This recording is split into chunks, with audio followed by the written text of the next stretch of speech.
오늘 우리에게 주시는 하나님 말씀은 사무엘하 19장 16절에서 23절의 말씀입니다. 바후림에 있는 베냐민 사람 게라의 아들 시므이가 급히 유다 사람과 함께 다윗 왕을 맞으러 내려올 때에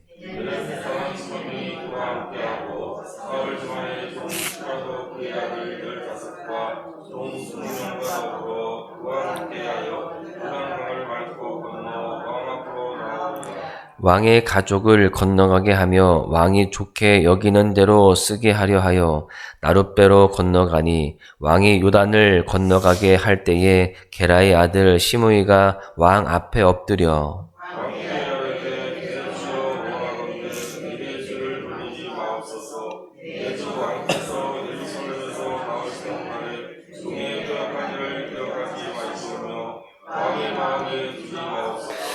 왕의 종 내가 범죄한 줄 아옵기에 오늘 요셉의 온 족속 중 내가 먼저 내려와서 내 주 왕을 영접하나이다 하니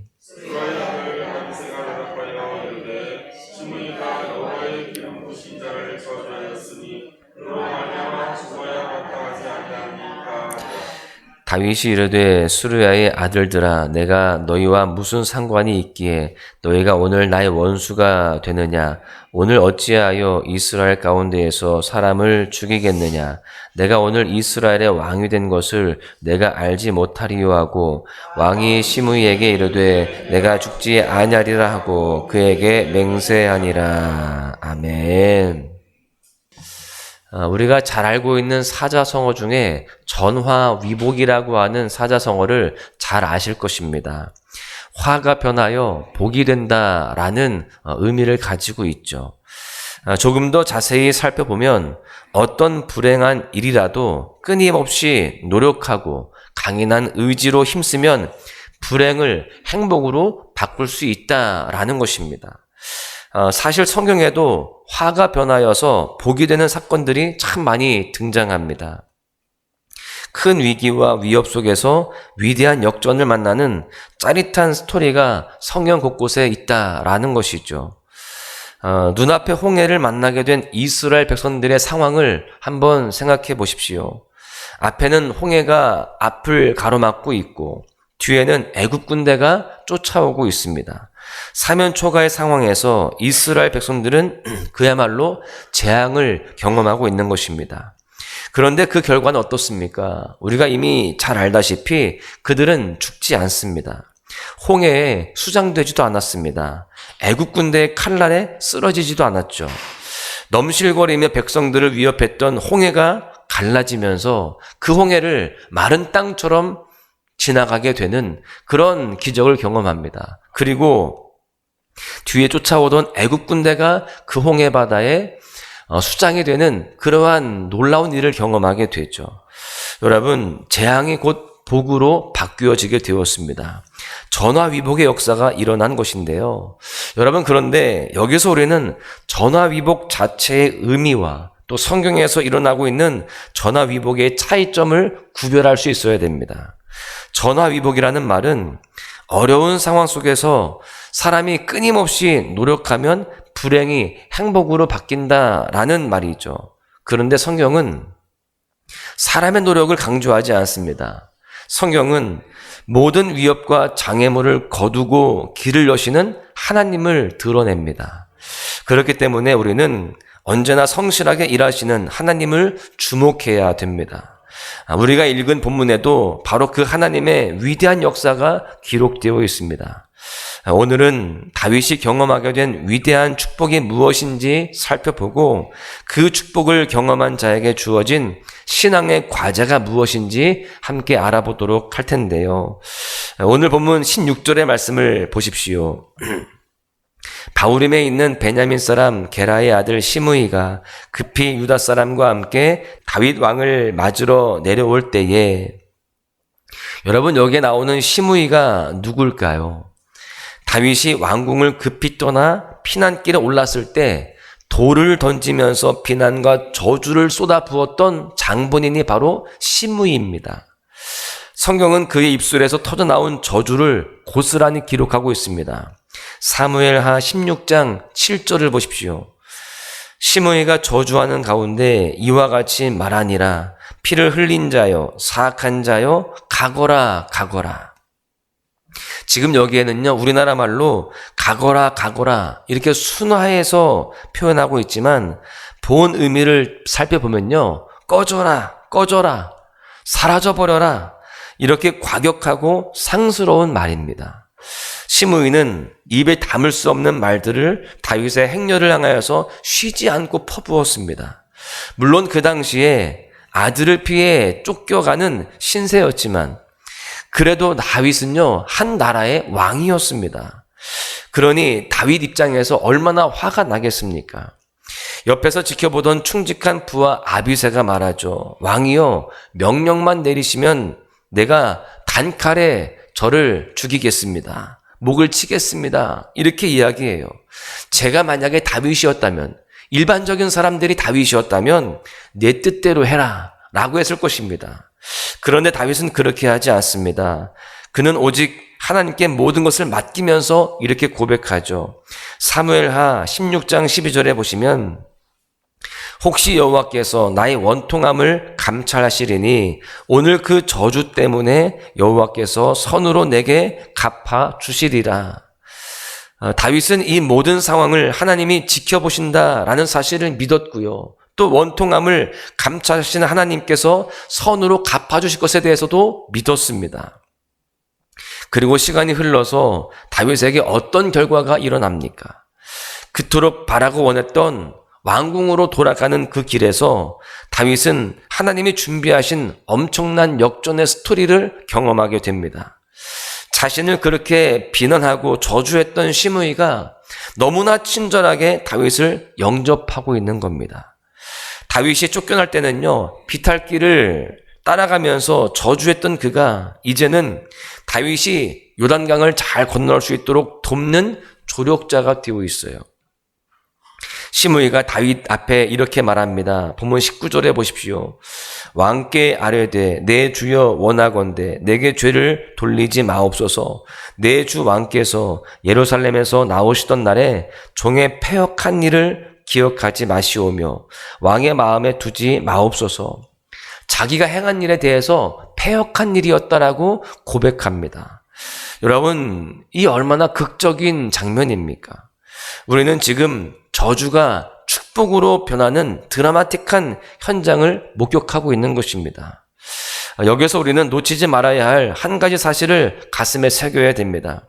이 모든 일을 계획하고 이루신 분이 바로 하나님이시다라고 하는 사실이에요.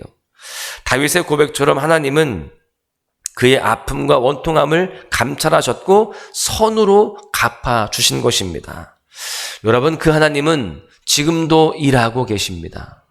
우리의 처절한 상황 앞에서 내가 너의 아픔을 감찰하고 있으며 반드시 선으로 갚아줄 것이다 라고 말씀하고 계세요.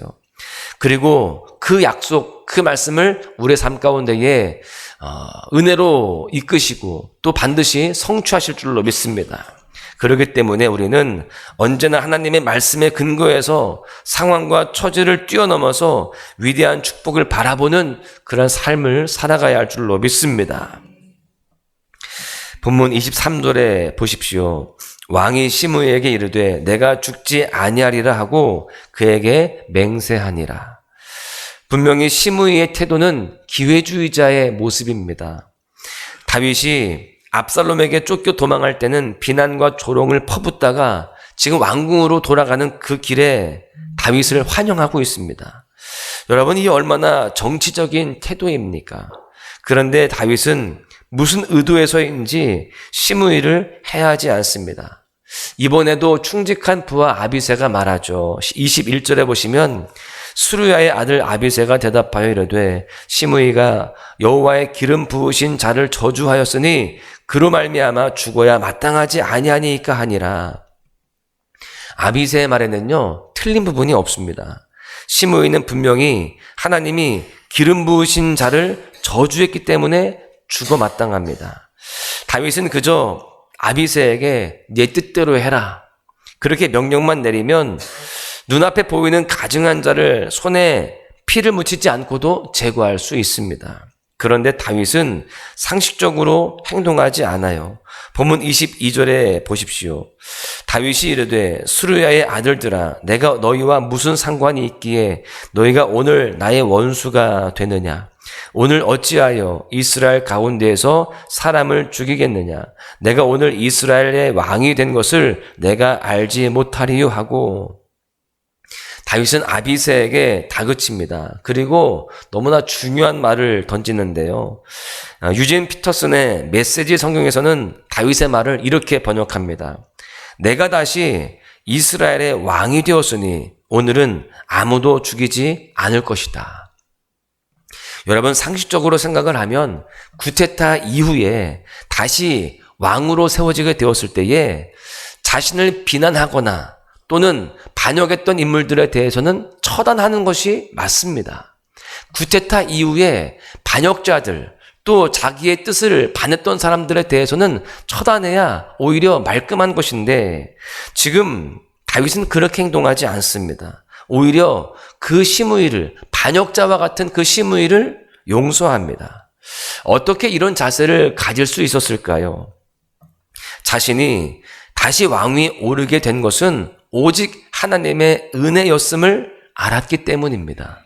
자신의 힘으로 자신의 능력으로 다시 왕권을 찾은 게 아니라 하나님의 그 도우심과 하나님의 약속하심을 따라서 자기가 다시금 왕이 되었다라는 것을 인정하고 있는 것입니다.